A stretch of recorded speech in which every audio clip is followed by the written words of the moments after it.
Yes.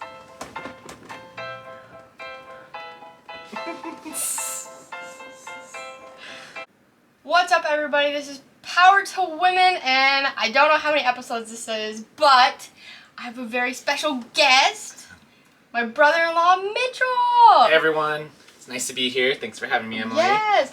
So Mitch actually came up with a person that we are going to be talking about today. He introduced me to her, and she is a fabulous woman. But before we begin with that, we need to introduce our plant friend for the day. This is Eva. She's, what is she? Do you know? I'm not sure. She's beautiful. She's got nice green spotted leaves. Yes. And a cute face. Hell yeah. So yeah. Eva. Eva. Okay. So yeah, let's begin. So, the person we're going to be talking about is someone that you've heard speak before? I haven't heard her speak. I just know of her You just know TED of her. Talks. Oh, okay. I want to hear her speak. That would be really cool. That's like the goal. Freaking awesome, honestly. So, her name is Dr. Cassandra Brené Brown, or AKA Brené Brown. She was born November 18th, 1965, and she's still alive. Thank God. Goodness. But she was born in San Antonio, Texas, and like when I was watching all her videos, the one thing that I noticed was that she never said like "you guys" or anything like that, because I kind of feel like that's not like how we should be addressing people, because it's like we're not all guys, you know. And she uses y'all a lot, which I really like, and it's probably because she's from Texas. But I really like that. She got me started on that. Really? Like, I say y'all so much now. People look at me sometimes like, what the?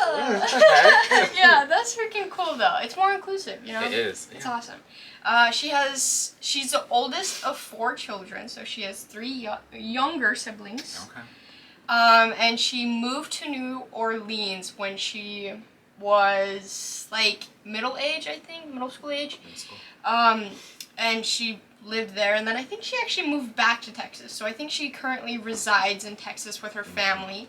She has 2 kids and a husband, obviously. But she is a research professor at the University of Houston, where she holds the Huffington Foundation Endowed Chair. Oh wow! Wait, yeah. Hell yeah, she's powerful. She studies courage, vulnerability, shame, and empathy. That's what she's deep. known for. Yeah. Do you want to get into that and like how I discovered her? Yeah. Yeah, sure. I don't know her research in depth, so I don't want to talk too much about that. But what I discovered from her was the vulnerability part and the courage part. From her TED Talks about those 2 concepts. So vulnerability is a hard concept, I think, for anyone, but especially me. You know, I always overthink things. So when I first discovered her work, that's kind of what pulled me in, because it was a way for me to escape from my thinking and that overthinking storm that kind of just spirals you in.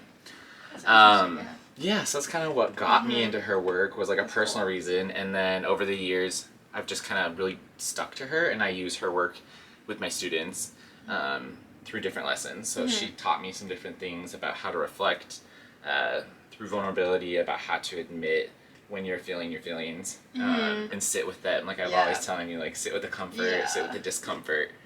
So she's got a lot of great lessons, and then her book I've been telling you about. Yeah, I really want to listen to it. Wholehearted Living, it's amazing. That's awesome. I actually started listening to her podcast. She has a podcast? Yes, it's freaking amazing. It's called Unlocking Us, I believe. Okay. And the one I just listened to, actually, she was interviewing somebody else. Can't remember her name, but she was an author of a book named Untamed.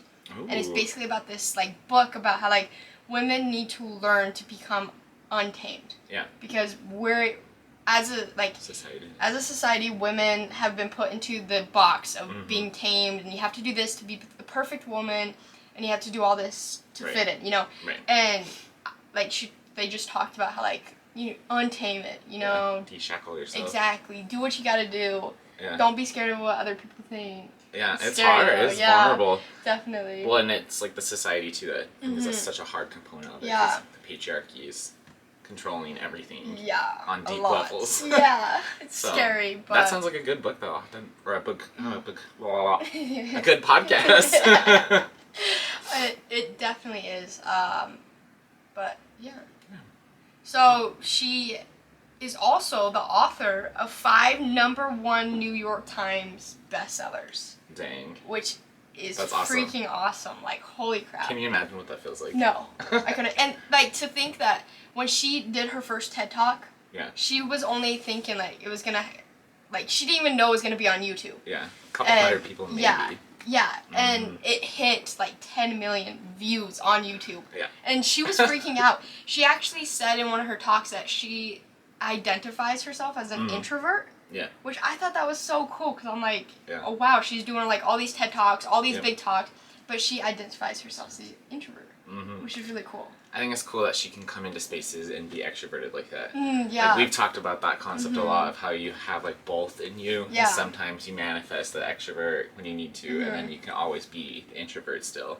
True. But you learn how to switch it when you need. You gotta put that different hats on. The different hat, yes. Different hats. I think she taught me that metaphor too, about those hats somewhere in one of her books. Do you want to explain it to everybody and what that is?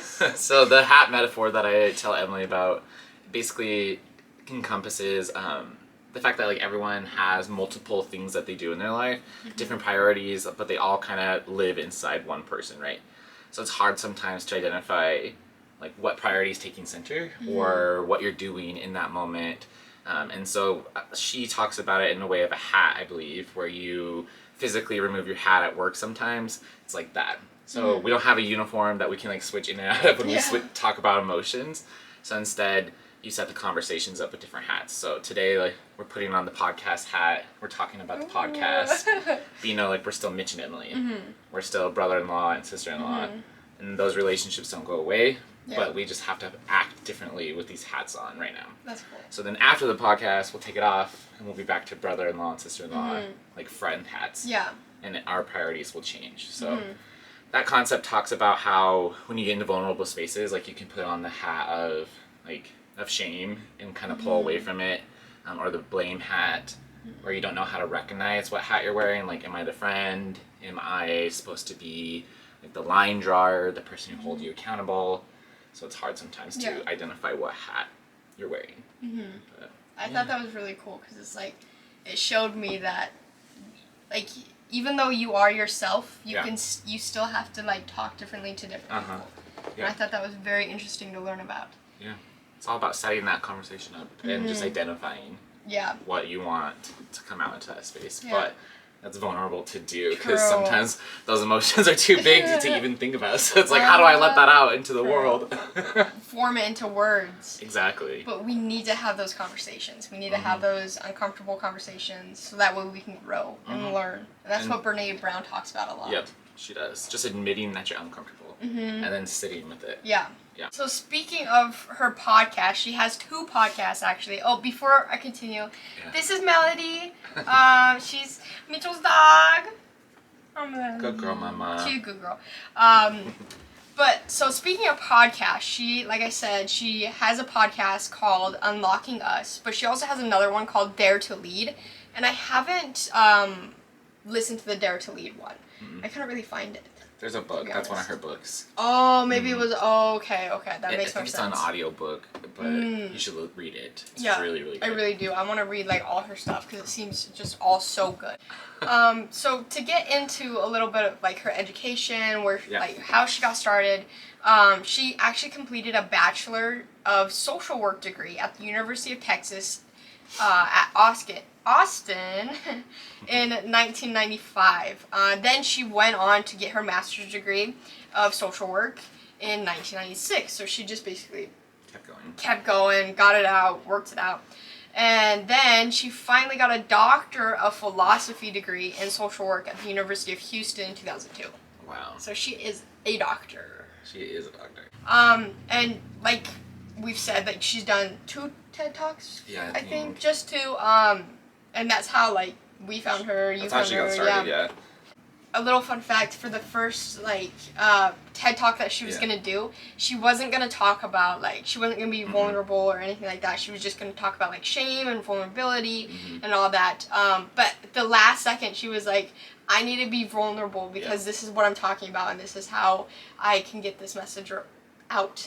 Yeah. And I think that's why it was so popular. Because it's like everybody was like, holy crap. Well, she was real with it. She publicized like the breakdown that she had when her results came out, because they totally were not what she expected or even knew how to understand or comprehend as a human. And so I think like usually like you try to hide that as an academic. You want people to think of you as like, you know, nothing's wrong with your research, nothing's wrong with you, because you want it to be credible and you want your research to be reproduced. And so like none of that would usually come out, but I think that's why she leaned in and was like, this is important research, like it matters, it's showing something we should talk about. So she talked about that breakdown, and cool. She thought it was bad, but like honestly when you watch the TED Talk, I was like, why? I mean, it's expected, like you were working on that for years. I know, I didn't even see anything like weird about it or like but we got, I mean, like the surface level too, so there's always true, things happening underneath. Very true. So she said that like when that first video came out, everyone was like, don't read the comments, read the comments, and she read the comments.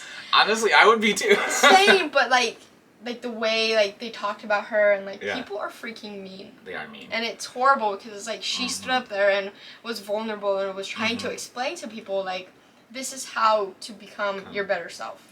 And she's talking about concepts that like we need to understand. Exactly, yeah. There's not enough empathy in the world. Yeah, and everybody has these feelings, but nobody's talking about them. Nobody's showing them, so nobody knows how to deal with them. Well, I think it's like a thing that the society tells us not to. They push it away and they try to teach us that emotions are too unstable. Yeah, I did.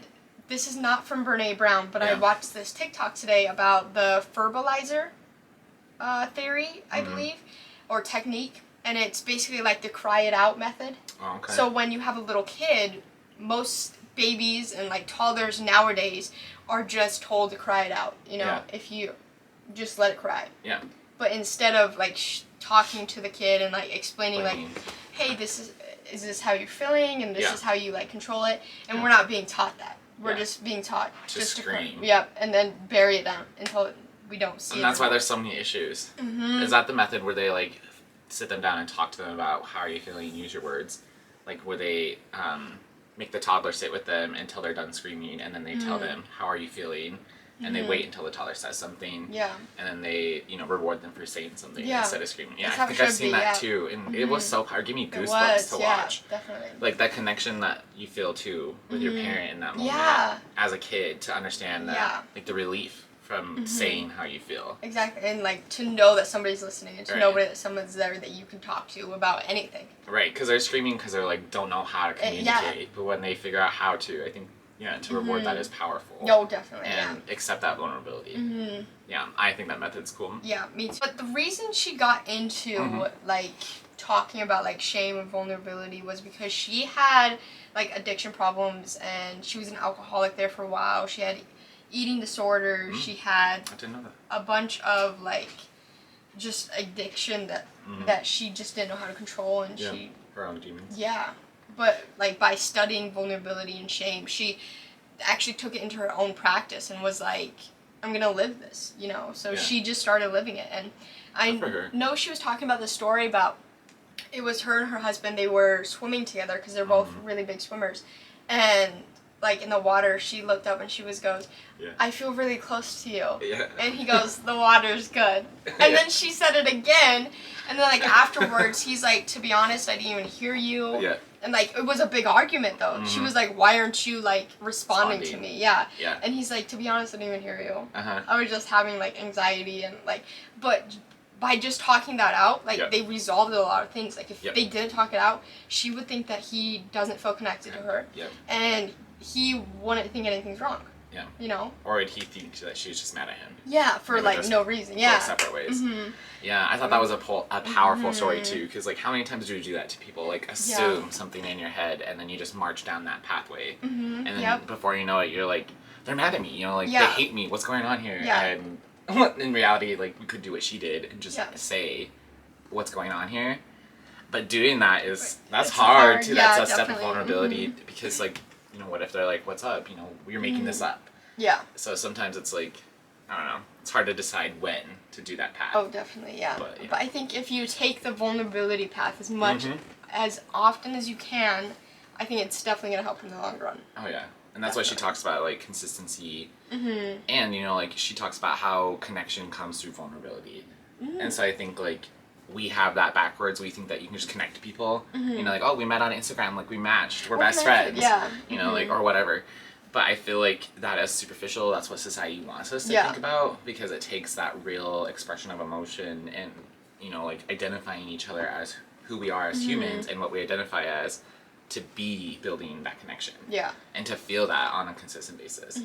So she talks about that too, but that is not easily done with, everyone that you meet in your life. So I feel like it's okay to have less people around you. Yeah, and I don't think you have to, like, connect with everybody. Oh, no, not at all. Like, how could you? That's impossible. Yeah. Sometimes, like, to do all that energy, that's a lot of energy. Yeah. So that's honestly, like, you spend on the people you want to spend it on. But to decide who those people are difficult. Well, they say they're like the sum of the 5 people around you. Interesting. So, interesting to think about. Definitely. She's just so freaking powerful. Like, She the is. way she thinks about things, the way she, like, does all these studies. Like, she studies shame. I know. That's huge. How do you talk about shame? She I talks know, about it so eloquently. well. And I just always understand how she explains it. But when I think about shame, I'm like, I just picture it like a shame monster. Yeah. Like a big black thing. It's just like, don't talk about it. Don't talk, yep. It's shameful, don't talk Or it about starts to turn on me, and then it, like, this is a mirror that's all of a sudden there that's like, Mitch, you're this. Or like, why are you talking about that? Or you suck. Or, like, you're ugly, or all this stuff starts to come out. Like, and then I feel shame. Yeah. Because I'm trying to think about the other shame around me. So it's like this weird cesspool. Of shame. Of shame. I totally feel with you, though. Yeah. I totally do. But she talks about how you have to, like, sit with the shame. You have to understand the shame. Yeah. You need to come to recognize, like, we fear shame, but it could be transformative. Like, through the shame, we understand how to be vulnerable, and then thus we form a connection. Yeah. So, like, we can't run away from it and expect the cycle to turn out still, because you have to kind of go through it all. You have to go through it, You have to learn why your shame is there. You have to understand your comfortability with it, understand how to wrestle with it, and not make it own you, and instead you own it. Yeah. And then you become vulnerable in that process, and as you're doing that, you're building a connection with people or yourself. Which both are is good. Important, yeah, definitely. Yeah, I mean, I feel like you do this work with yourself. I mean, like, it's vulnerable to think about things or write about things or, like, do a podcast like this with emotions. So, like, that's something you could walk down yourself with, too. I think you need to start with yourself, though. I think, like, starting, like, to recognize where you feel shamed, what you feel shameful about, and all that is very powerful to start with you, and then spread outwards. I agree. And she talks about, too, I think, how people confuse, like, shame and grief, and, like, that they're 2 different emotions. And so, like, I'm gonna get it confused right now, but she says how they're separate and they have 2 different functions. And when we think of them the same, like, it confuses us, and we don't really identify the true emotion that we're trying to feel. Interesting. And then we just kind of sit there. And so we always have to separate, like, what is grief making you feel? Yeah. It's making you feel shame for either something, but grief is actually, like, the loss of, like, an event or a relationship or, like, a choice. So you feel shame because you're grieving the loss of, like, a choice you made or, like, something leaving, So you just get convoluted, and then, So her work is, like, so deep sometimes that, like, my mind gets in this space that's, like emotion overload, like a weight, because emotions are just, I feel like, something that are super sensitive for me, and so sometimes it's just too much to think about. So I'm like, I thought about shame too much. Yeah. I can't understand it. What does she say? I don't know. Pause. But, like, when she explains it, I get it. But then when I try to talk about it and, like, reverberate it, I'm like, what was that again? Well, I mean, like, I feel like that was something she probably struggled with, too.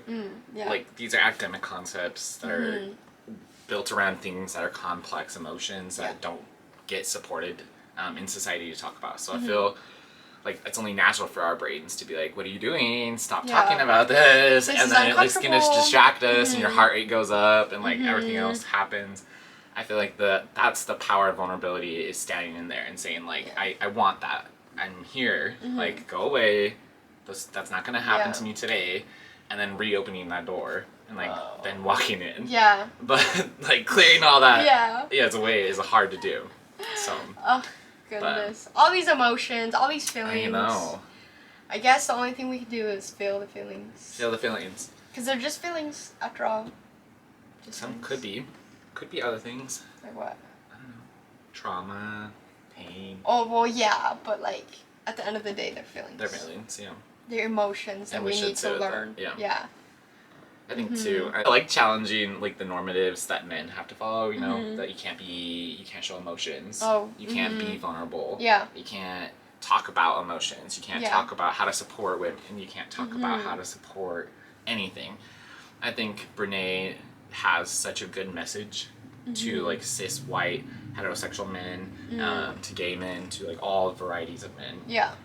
I think so too. To just like stop with the whole like toxic masculinity, the we can't feel emotion. Because we'll be seen as weak. Which is not true. It's not weak. Like we're humans with complex emotions, and to be able to master those and talk about those concepts in a coherent way that allows somebody else to engage without feeling attacked or vulnerable themselves, like that's powerful. That's very powerful. And so I think it's like the reverse. We've just created this image where it's weak, and we sustain it because we realize that when you do harness the emotions, like things start to happen that are good. You know, like conflict may still happen, but it's probably going to be less severe.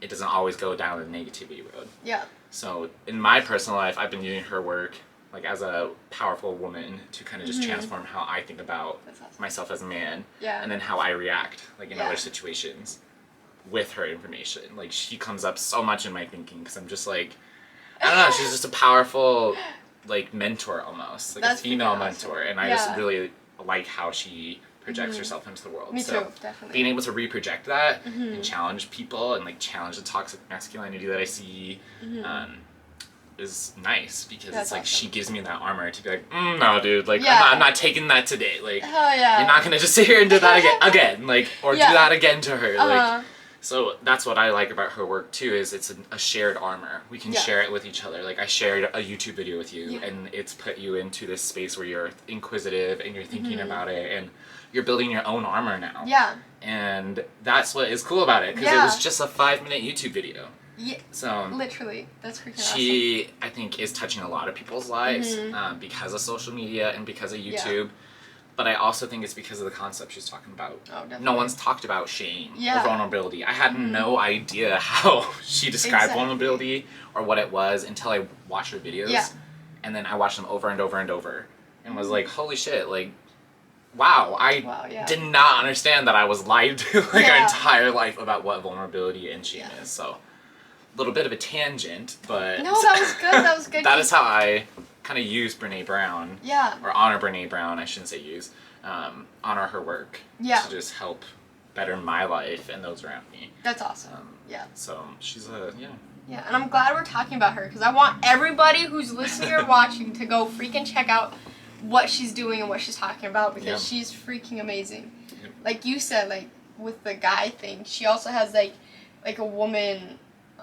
How would I say, like she also talks about like how women are perceived in like society as being perfect or having to be perfect, and like how it's like our job, like women's job, to prove that wrong, because we can't be perfect, nobody can be perfect, and we need to come to terms with that, and we need to come to terms with like just being who we want to be, and not who anybody else wants us to be, or any society that shows us who we should be. Yeah, I like that she uses her work to challenge the narrative that like female identified people are emotional.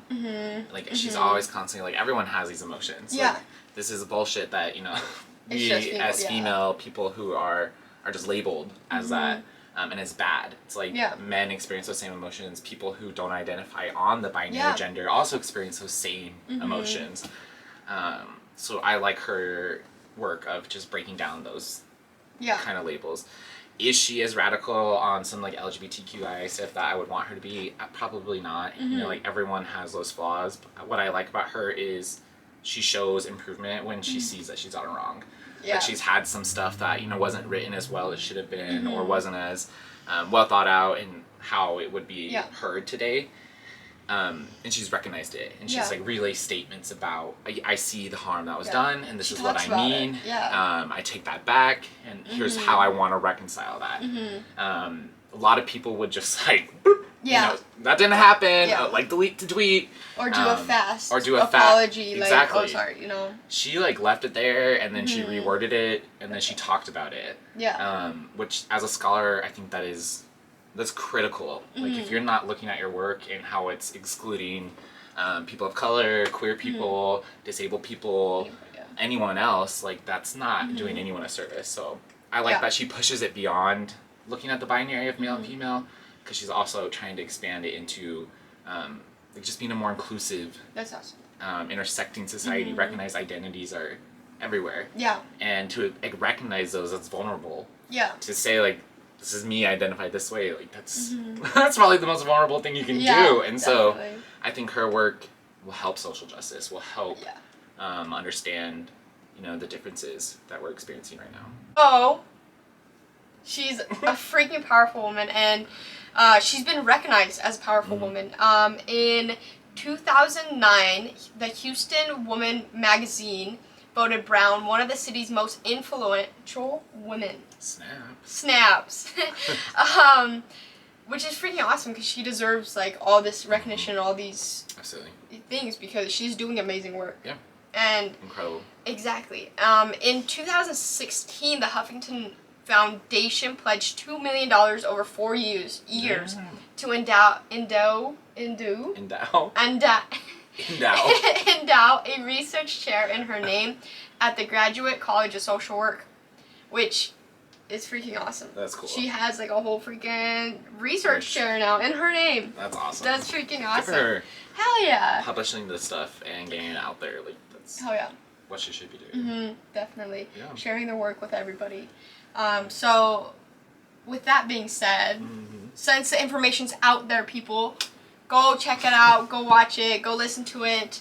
She's got books, go read it, you know, any way you want to learn, listen, watch, read. She's got that information out there for everybody to look at and watch. And I think it's very important for everybody to learn this, because it is, you know, everybody feels these emotions, and we should learn how to control them and all that. So that was Brené Brown. I hope everybody enjoyed. I hope everybody learned a lot. Let's get into the positive segment time. Well, we're still talking about Brené Brown, because, you know, we just have some more good stuff to share with y'all. So one thing I wanted to do today for a positive segment was talk about something from one of Brené Brown's books. I think it's her Gifts of Imperfection. Concept that we're talking about is her 10 guideposts of wholehearted living. So in her book, these are concepts that she challenges you to do in order to manifest that vulnerability, and just sit with who you really are, and kind of build the concept that she talks about, such as connection and identifying your emotions. So these are things that you should try to encourage yourself to do, encourage others to do, and just really kind of sit with how they mean to you. So number 1, cultivating authenticity and letting go of what other people think. That's hard, right? That's a hard one, yeah. That's social media right there. That is everyday appearance right there. That is like, how do I look? How do I dress? All of that. How do I sound? How do I smell? Yeah. Letting go of everything and cultivating your authentic self. Letting just being you. Like that is hard. That is powerful to do though. So number 2, cultivating self-compassion and letting go of perfectionism. I think our society says that, like, if you're not perfect, you ain't poop.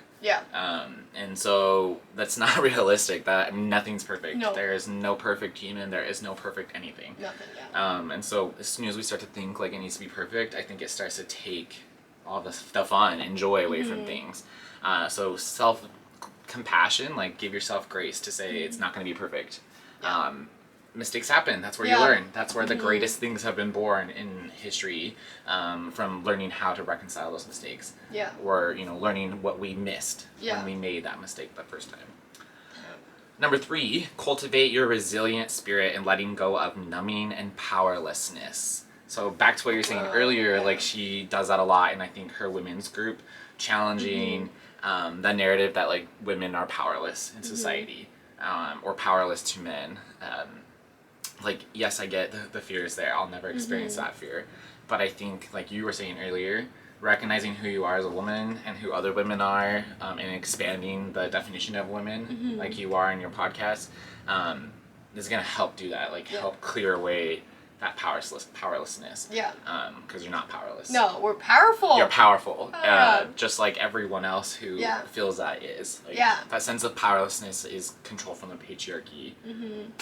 Kick it out. Oh, yeah. Number 4, cultivating gratitude and joy. Letting go of scarcity and a fear of the dark.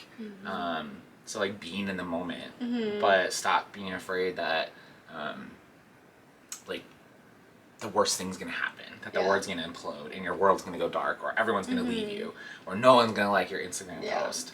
Like, let that go. Just be in that Instagram post. Just be in that relationship for a second instead of letting the emotions sludge you and take you down the road. Be just in the moment. Be there. Sit with it for a second. And see how it can transform you. Yeah. And then feel the joy. I feel like sometimes we don't let ourselves feel joy. We're like, not today, we didn't earn it enough. Tomorrow, we'll put it away all tomorrow. We'll get a double dose. Like, no, screw it. Take that anytime you can. Yeah. Even if it's a little second. Just feel it. Definitely. Number 5, cultivating intuition and trusting faith. Letting go of the need for certainty.